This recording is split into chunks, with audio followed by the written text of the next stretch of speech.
सब देखने और सुनने वालों को मोहब्बत भरा सलाम।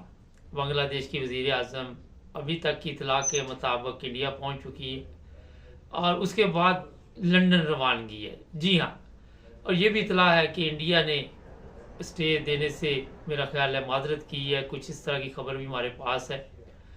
थोड़ा सा मैं बता देता हूँ, मेरे साथ अब्दुल कयूम साहब भी होंगे स्वीडन से, कि 15 साल से तकरीबन ये जो शेख हसीना है ये वज़ीर आज़म थी बांग्लादेश की, और कुछ अर्सा पहले ही इलेक्शन जीता, बड़ी तादाद में अपोजिशन के लोगों को जेल में डाला और उन पर तशद्दुद किया, गोली चलवाई, 300 के करीब लोग जो है जान से चले गए, स्टूडेंट थे उनके साथ पंगा, फिर जो सरकारी नौकरियों का कोटा है उस पर पंगा, और ये भी कहा गया कि चीफ ऑफ आर्मी स्टाफ को हुक्म दिया कि सख्ती से इन सब को रास्ते से हटाया जाए, और चीफ ऑफ आर्मी स्टाफ जो बांग्लादेश के थे उन्होंने इनकार कर दिया।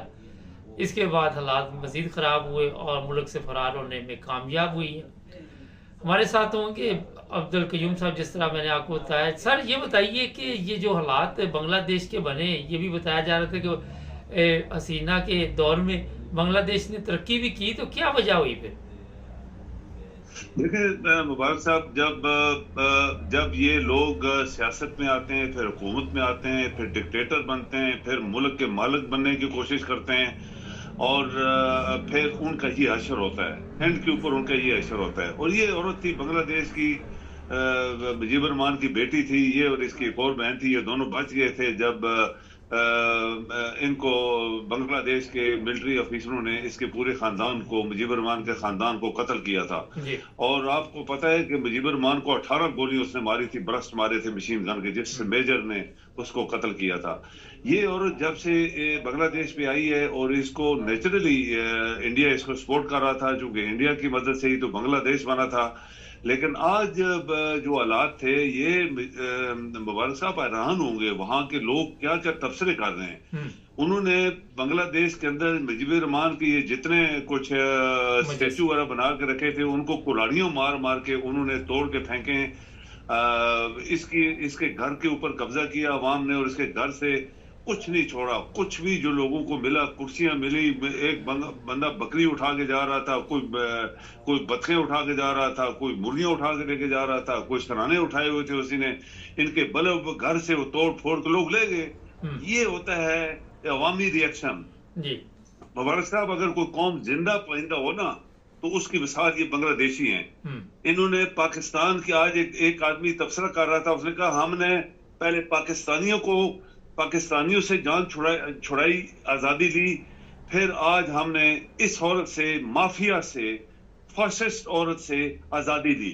ये बांग्लादेश की सेकंड लिबरेशन है, आप यकीन करें। उसने बोला ये सेकंड, दूसरी दफा हमने लिबरेशन ली है, आजादी दी है। तो जब कौमें जाग रही होती है मुबारक साहब, तो ये रिएक्शन होता है जो इसके साथ हुआ है। ये भागी है वहां से, इंडिया चलेगी, इंडिया वालों ना कर दिया, जैसे अभी आपने बोला है। फिर ये अभी कहते हैं कि लंदन जा रही है। तो जब अपने लोगों के ऊपर जुल्म, जैसे पाकिस्तान में जो लोग, इसने भी ऐसे ही फ्रॉड किया था, इसने भी 2-3 इलेक्शन जो जीते थे फ्रॉड से जीते थी, और अभी जो जनवरी में इलेक्शन होते इसने फ्रॉड करके जीती थी। तो फिर लोगों का रिएक्शन एक आया, जो अंदर आग लगी होती है वो टमटमा रही होती है, एकदम तूफान, वो एक लावा फटता है, और बंगाली कौम का लावा फटा। पूरे स्टूडेंट सब उनके बाहर निकले, लाखों की तादाद में निकले। एक आदमी बंगाली तबसरा कर रहा था कि हमारे 1000 स्टूडेंट्स को इसने गोलियां मरवाई हैं। फिर ये और लोगों को मरवाना चाह रही थी, फिर फौज भागी हुई। उन्होंने बोला कि अपने बंदों को गोली नहीं मार सकते। पुलिस थानेदार पुलिस ने बोला हमने गोली मार सकते, ये हमारे बंगाली हैं। तो ये एक लावा फटा है। पाकिस्तान में लावा कब फटेगा मुबारक साहब, जहां पे इतने जुल्म हो रहे हैं 75 साल से, अवाम को हकूक नहीं दिए जा रहे, आइन जो बनाया उसके ऊपर कोई अमल नहीं कर रहा, जैसे इतने फैसले दिए उसके ऊपर कोई अमल नहीं कर रहा। पार्लियामेंट में वो लोग हैं जो पाकिस्तान के दुश्मन बैठे हैं, और उसके साथ बजाय इसके कि ये फौज जो पाकिस्तान जिसको बनाया, जिसने पाकिस्तान पैसा दे रहे, वो अवाम की मदद करती। जैसे बांग्लादेश में आप देखें ना, चीफ ऑफ आर्मी स्टाफ ने कह दिया हम अवाम के साथ हैं, जो अवाम चाहेगी वो होगा। अभी इतना बड़ा वहां पे डिस्टर्बेंस हुई है और वायलेंस हुई है, कोई फौज का आपके एक बंदा नहीं देखेंगे सड़क के ऊपर, ना पुलिस के, सब आराम से बैठे हैं। वो कहते हैं ये पब्लिक है, पब्लिक के सामने हम नहीं आएंगे। तो ये चीज जो हुई है ये दुनिया के लिए एक सबक है। और दूसरी दफा आजादी उसने बोला कि हमने ली, और किसने बोला? जिसको नोबेल प्राइज मिला था, वो यूनस बैंक का जो एक सिस्टम उसने शुरू किया था, गरीबों को पैसे देता था। ये उसके अल्फाज हैं कि हमने, बांग्लादेश के लोगों ने दूसरी दफा आजादी दी है, और ये आजादी है पब्लिक के लिए, आवाम के लिए, और इंशाल्लाह अभी हम आजाद हैं। और उसमें और भी बड़ी बारिश हुई है। आप देखिए कि इंडिया के लोगों के घर जला रहे हैं, इंडिया की एम्बेसी के लोगों के उन्होंने घर जलाए हैं, उनको पकड़ने की कोशिश कर रहे हैं जो उनके डिप्लोमेट्स हैं। ये भी खबर है कि पाकिस्तानियों को पकड़ पकड़ के वो कहते हैं इनको भी पकड़ो, ये निकालो बांग्लादेश से, ये इधर आ गए हमारे मुल्क के ऊपर हुकूमत फिर करने के लिए। तो ये जब आप अवाम की आवाज नहीं सुनते मुबारक साहब, तो उसका ये रिएक्शन होता है, चाहे जल्दी हो या देर में हो, लेकिन होता जरूर है। सर ये तो हमारे पास इतला है कि ये जो सिस्टम था वो इंडिया ही चला रहा था, और इंडिया ने ही इसको मेरा ख्याल है कहा हुआ था कि जब तक चाहो बैठी रहो यहाँ पे।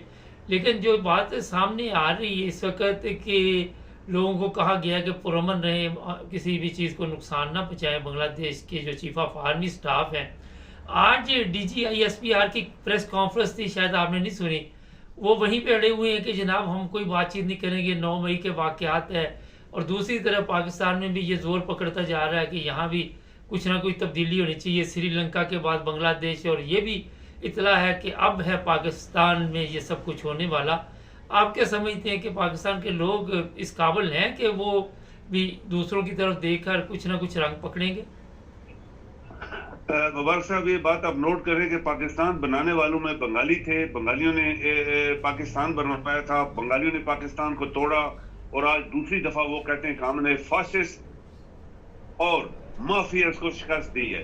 ये बंगालियों के अल्फाज है, फासिस्ट और माफियाज जो बांग्लादेश में हुकूमत कर रहे थे, हमने उनको शिकस्त दे दी है।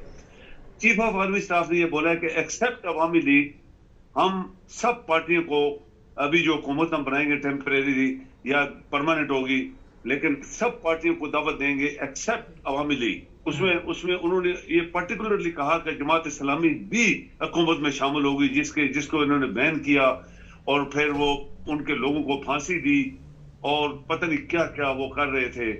तो ये उसका ऐलान है कि हम उनको भी शामिल करेंगे, एक्सेप्ट किसी भी हुकूमत की जो भी बनने वाली उसमें अवामी लीग नहीं होगी, कोई अवामी लीग का बंदा नहीं होगा। चलिए, बहुत शुक्रिया। तो ये जो सच होता है मुबारक साहब, ये जो हक होता है जिसको हम कहते हैं, ये आके रहता है। कितना आप इसको दबाओगे? कितना दबाया पाकिस्तान में, कितने कितने लोगों को दबाया गया, इतना बड़ा फ्रॉड किया गया। जीती हुई पार्टी को उसकी सीटें दूसरी पार्टी को दे दी गई, ये गद्दारी है। अगर आपका आइन जिंदा होता तो आर्टिकल 6 किसने करवाया, किसने हुक्म दिया, किसके कहने पे सब कुछ, उसको फांसी लगनी चाहिए ना, चाहे वो कोई भी बंदा है।